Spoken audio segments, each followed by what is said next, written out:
Hello everyone, Jumbo and happy Peace Day. Today is the 21st of September, a day set aside by the United Nations for the world to celebrate International Day of Peace. And so I just wanted to take a moment and check in with you and ask how you truly, how are you doing?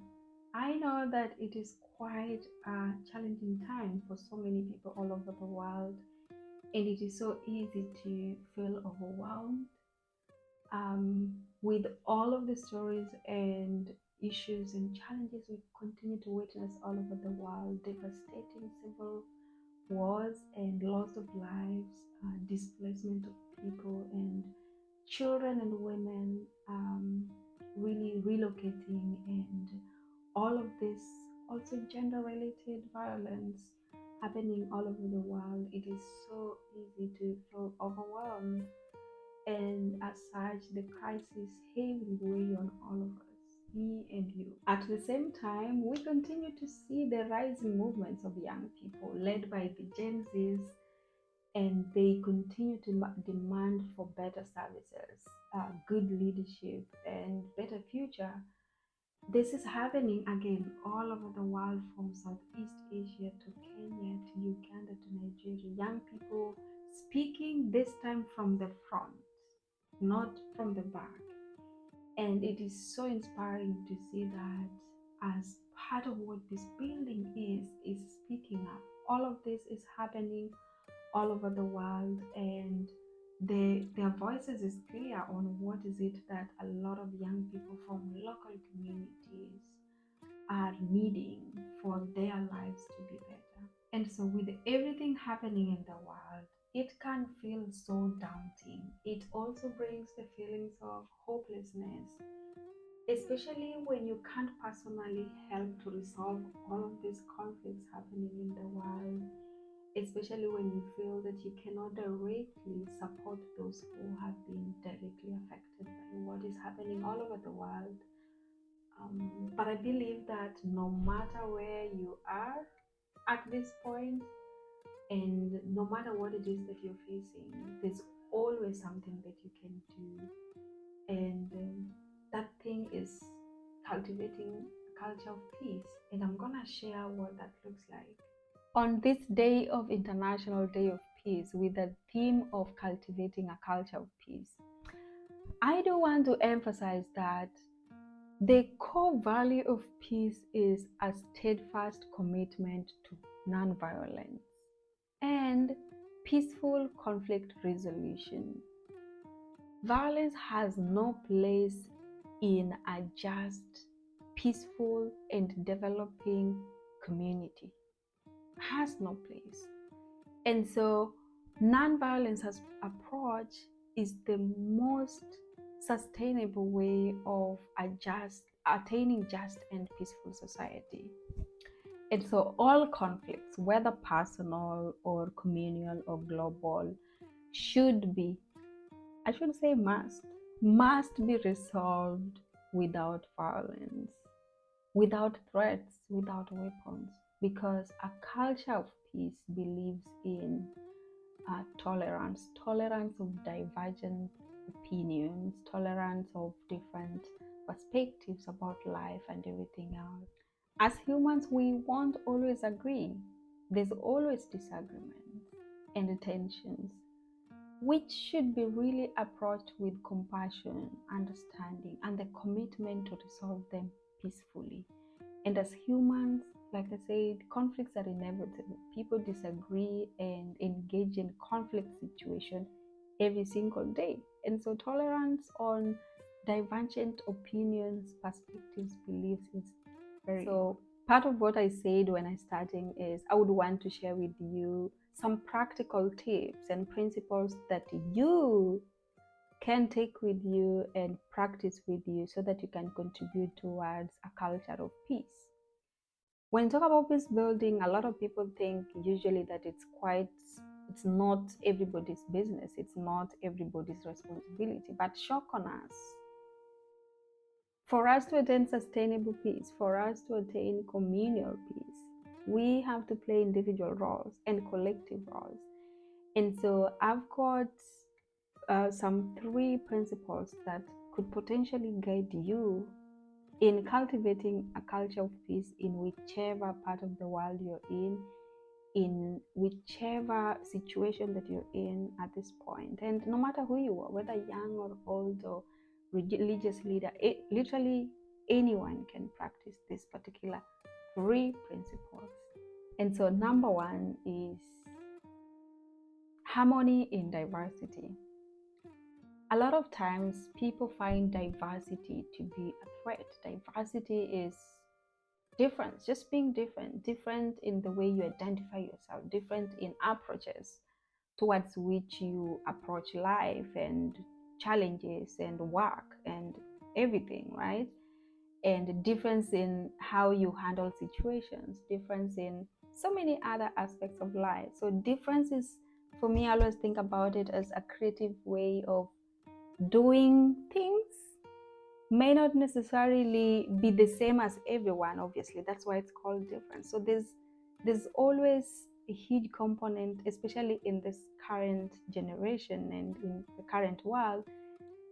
Conversations are very about diversity is very crucial, because diversity is embracing differences and also ensuring that you see them as strengths. When we start seeing diversity as strengths, then it no longer becomes a negative aspect. We see diversity as an opportunity to be creative, diversity as an opportunity to come together and learn from one another, but also to think of better solutions that could work for different people, but to potentially solve their issues. So number one is harmony in diversity. There's a lot of diversity. We all don't think the same. We don't look the same. We don't do the same job. There's a lot of differences in life. And as human beings, we should be able to embrace diversity and difference. And as a result of that, number two, unity in difference. We already know that there's a lot of difference in the world, a lot of differences, and obviously connected to the first point. When people find unity in differences, then there's better connections that are built. There is, when people come together and they work on understanding one another, but also they work on building bridges, simply because we are not the same, but you're really interested in really understanding and learning, but also being part of what life is all about, just having conversation, fostering collaborations, fostering connections, and having those genuine intentions to do so. Then you end up embracing the art of unity in difference. Difference is not negativity. And the third point is tolerance. Tolerance is a crucial component of cultivating a culture of peace. Tolerance enables better understanding. Tolerance enables people to, whether you're from different race or ethnic group or tribe or social class or whatever it is that you find in you as a different thing from the rest of the people, there should be a component about tolerance, because we all not can be the same. The world would be so boring if we were all looking alike, if we're all thinking the same, if we were all doing the same things, having same approaches to life and to situations. And so the world is super intolerant to people or things that are different. And so as a culture of peace, what I want to invite you to practice is to be tolerance in the way you respond to situations, tolerance in how you speak to people, tolerance in the actions that you take towards issues that do not sit well with you, and obviously tolerance in families. From the smallest subset of a community, which is the family, there should be tolerance.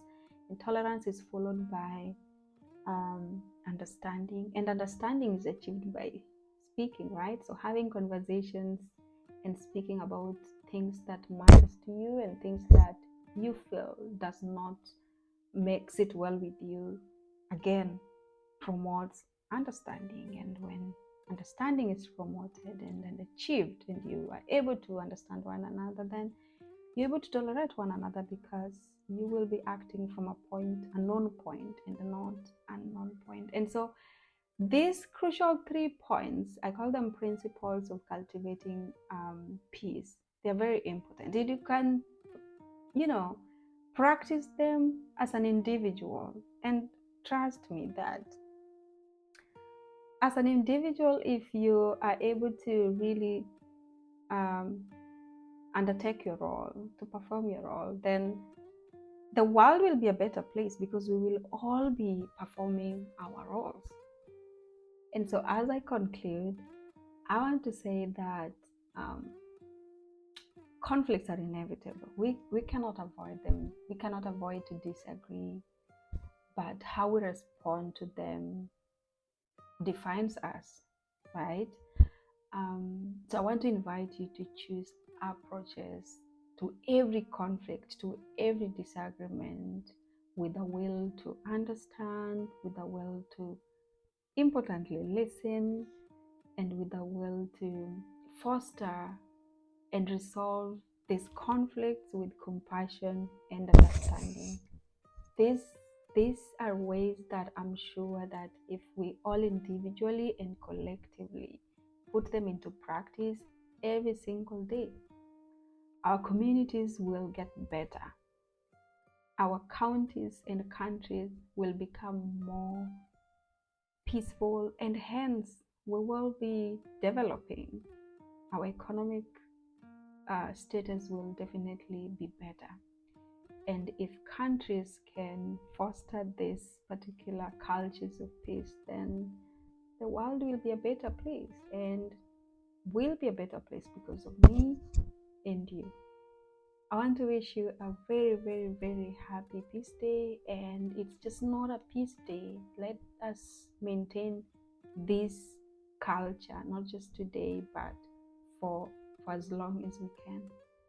Thank you so much for listening to me. And if you have any comment or any question, I will respond to you. Thank you so much, and bye bye.